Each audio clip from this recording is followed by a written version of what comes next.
Today we will discuss in detail more about the deadlock prevention. In the system, deadlock has taken place, so it needs to be handled. So we will now discuss how the deadlock is to be handled. So there are four methods for handling the deadlocks. So one by one we will discuss them. So the first two methods are deadlock prevention and deadlock avoidance. Now here what we are trying to do is that a system will never enter a deadlock state. So under these two methods, we are trying to avoid getting into the deadlock. Then third method is if the deadlock happens, first we have to detect it and then we have to recover it. Means allow the system to enter the deadlock state and then recover. And the fourth method is ignore the deadlock.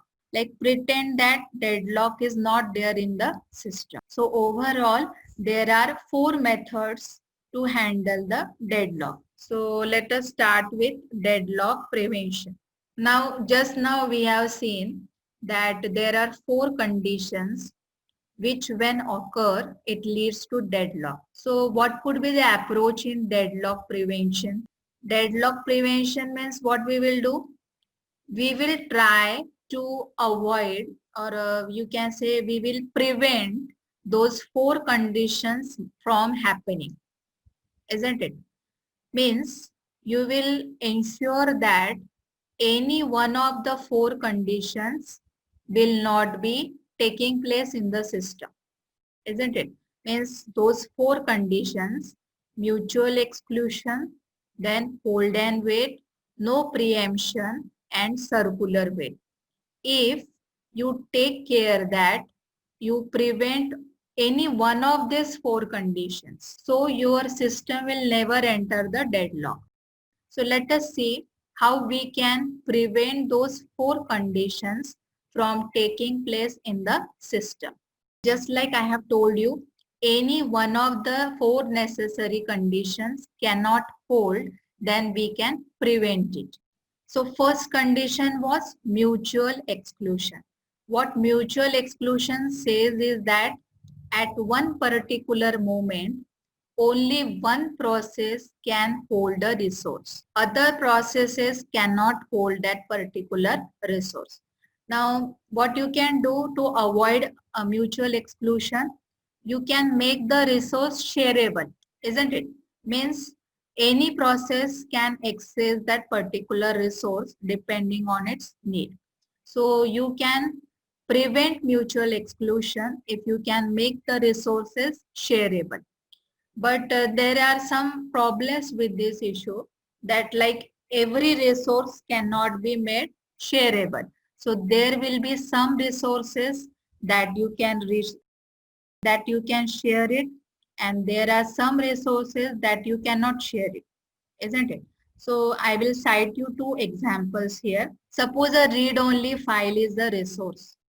So you can easily make it shareable so that any other process can access that file. But there are some non-shareable resource like printer, which you cannot share it with every process, isn't it?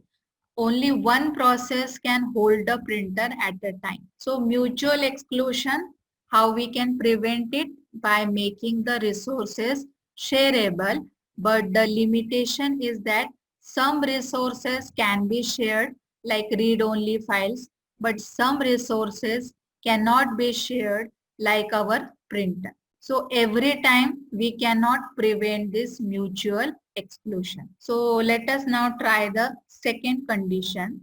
What is our second condition? Hold and wait.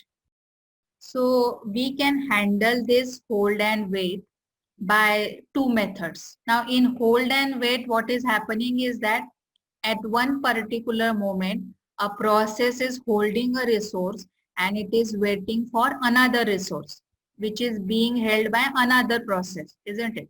So in this, what you can do is that first method, you can ensure that, say suppose whenever a process requests a resource, it does not hold any other resources.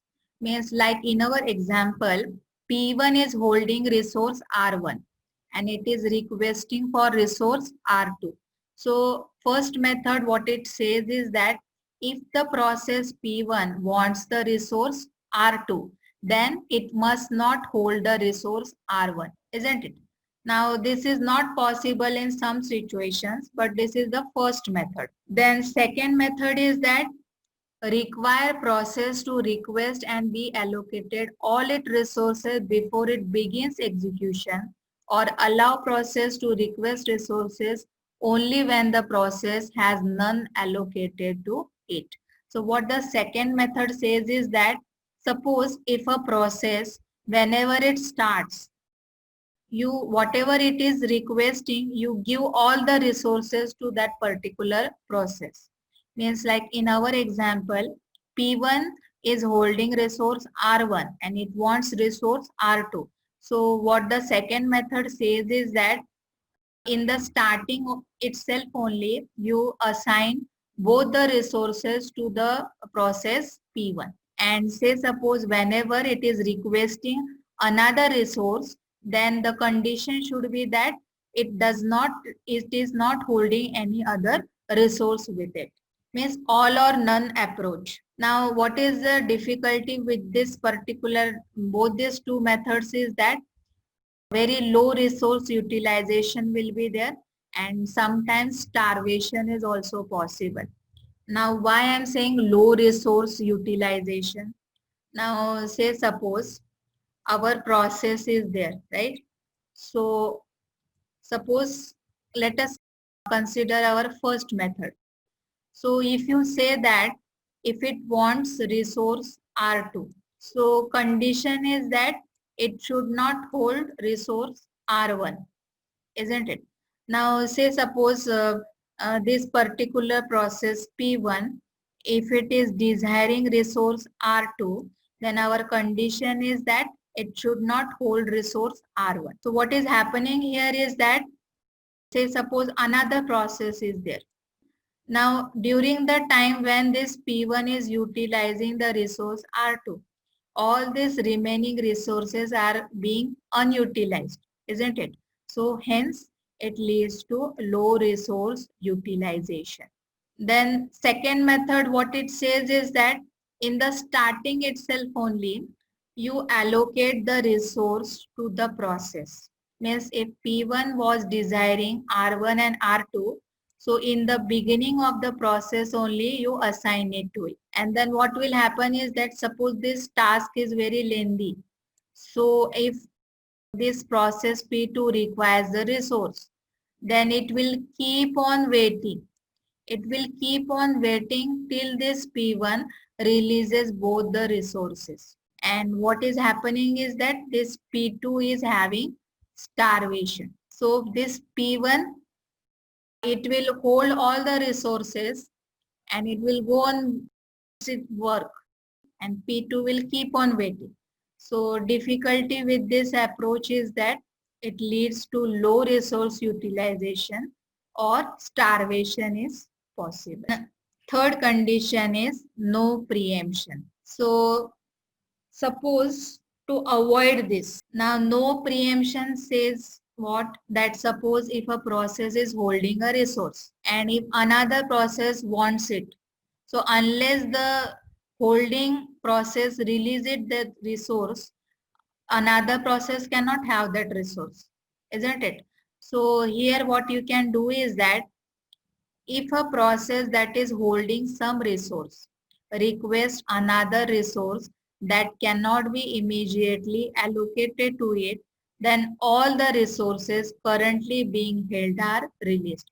Means in our example, this P1 was there and these two resources were there, isn't it? R1 and R2. Now it was holding this resource R1 and it wanted the resource R2. But what we are doing is there that suppose if P1 wants R2, then it should release the resource R1. Then only that process P1 request will be granted. And why we are doing this? So that no preemption does not hold. And this whatever preempted resources means in our case R1 that will be added to list and then it will go on waiting for its time. So this is one approach to deal with no preemption. Now last one, that is the circular wait. So how we can avoid the circular wait?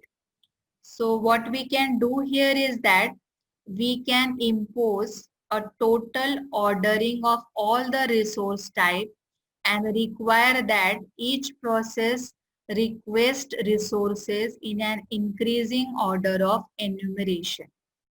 Now this concept is very simple, just the wordings are difficult. So let us take one example for this.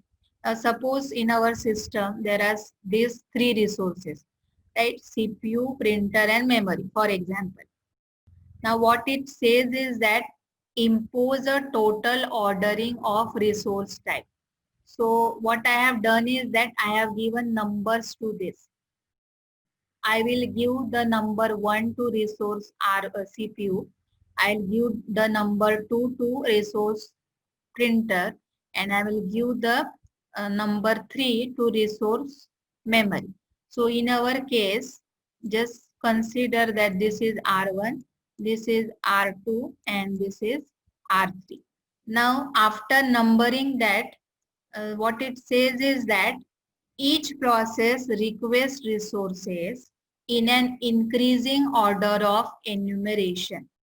Means say suppose if process P1 is there and it is holding the resource R1. What is our R1? CPU, say suppose. So say suppose if P1 wants the resource R3. This is in increasing order.